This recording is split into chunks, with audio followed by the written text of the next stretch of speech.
Yung bata, tuwan-tuwa, pumunta sa tatay. Daddy, may nakita ko magandang dalaga doon sa tapat natin. Si Ana, liligawan ko yung daddy ah. Sabi ng tatay, di ka na rito. Bakit daddy? Kamaingay sa mami mo ah. Hindi po pwedeng liligawan si Ana.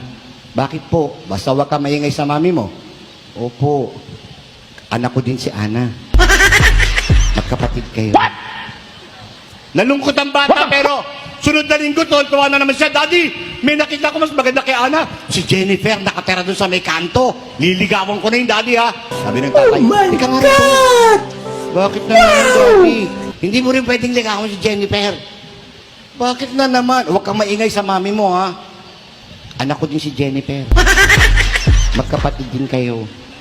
Bang klaseng tatay to, inaararo yung buong barangay, no? Umiyak na yung bata, wala nang maligawan. Sabi ng nanay, nakita yung anak. Anong iniiyak mo dyan? Tatay kasi. Bakit? Inano ka ng lalaking yan? Lahat na lang ng ligawan ko, hindi daw pwede. Bakit daw? Ano eh? Kasi daw, mga anak daw niyang lahat yun. Mga kapatid ko daw silang lahat. Huwag ka nang umiyak. Huwag ka maniwala dyan. Kamingay sa kanya. Di naman siya talaga to ang tatay mo.